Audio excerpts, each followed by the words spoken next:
So, the story I told you, I I didn't let it get to me too much, but I'm not gonna lie, that was spooky. Okay, even for me, I I I'm very open-minded about all of things, but when things happen that you just cannot explain at all, you're kind of thinking to yourself, okay, something's up. And with all the events that were happening, I think I was justified to think that there was something going on, like something bigger at play that I could not control. But also, it got me thinking, are we headed for a digital doomsday? And what are the implications of that? Like, what right now is considered a digital doomsday? Because if there's a veil unopening spiritually, what is the implications in the tech field?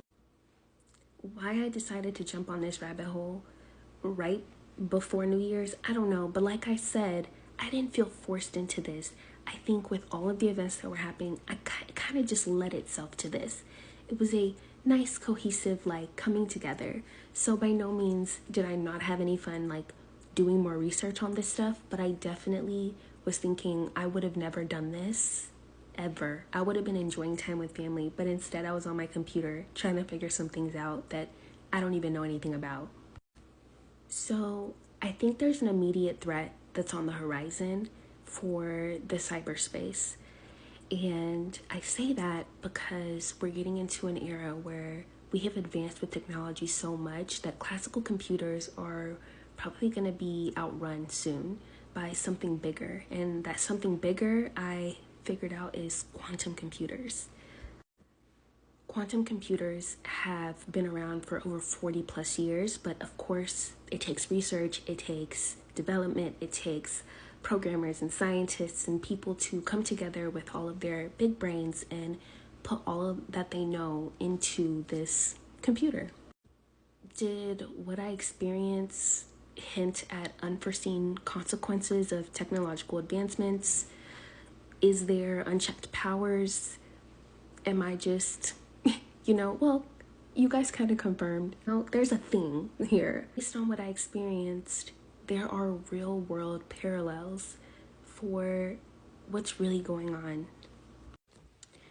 A quantum computer is based on a qubit, which is a quantum bit, which in classical computer language is just a bit. Classical computers go by zeros and ones. Quantum computers go by something deeper that I honestly do not know how to explain. Essentially, quantum computers are going to be able to outpace the computing powers of classical computers. And when I say classical, I'm just talking about the computers that we use every single day.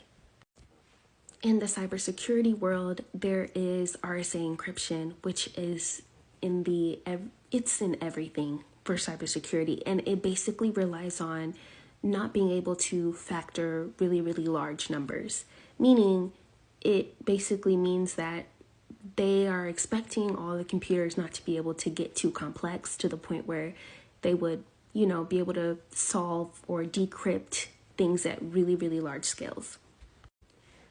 But there's an algorithm. It came from a guy. His name is Shor. Last name Shor, I think. And he came up with a algorithm that basically will know how to factor really large numbers. So that will leave RSA basically behind, because RSA is working off the fact that we will never be able to decrypt a really, really large number or factor really, really large numbers.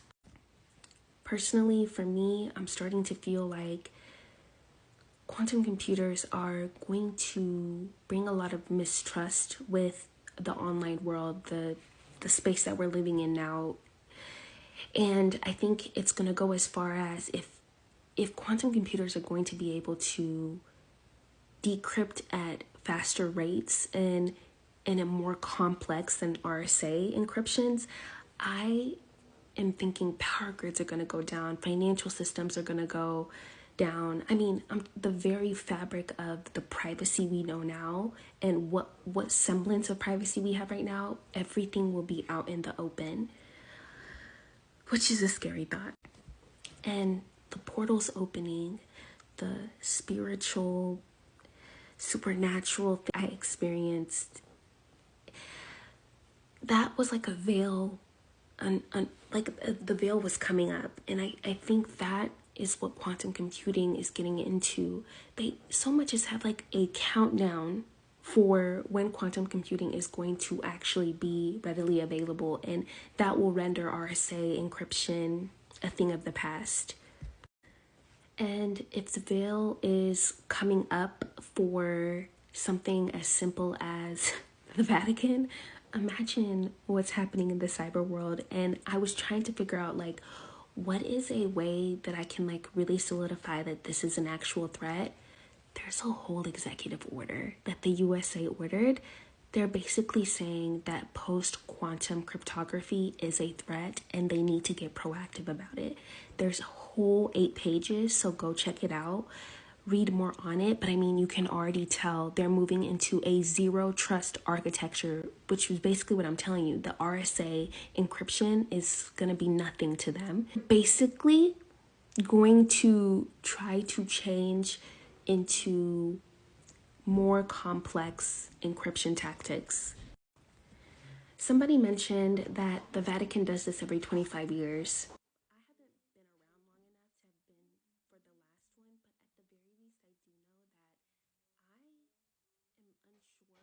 The future of that is taking, and the implications of this, if everything that I found was for real true, I don't know if they're already ahead of it and they're just not sharing the information yet. I want to say, like, if there's an executive order already, doesn't that mean that they found evidence of it like actually being done? Because I looked up the Shor's algorithm, they've only been able to solve until the number 21. So technically it's able to factor until the number 21, meaning anything after the number 21 is going to be more difficult for it. And I think they're basically trying to do just prime numbers at this point, because I guess even numbers and stuff are easy. I don't know. And then also information that's being exchanged between me, you, over IM, via DMs, or even our passwords and all this stuff that even on my phone, like they have passkeys and things like that. All of that will be available to some hacker or some random person on the internet. And it got me thinking, like, those places like T-Mobile, Sony, a lot of these companies, they're having a lot of these data leaks happen, and it brings to question, is there a need to get the data now, so when quantum computing is completely done and they have figured out the algorithm to decrypt large numbers, are they going to use the data that they got now to begin their work to basically wreak havoc on all of our lives?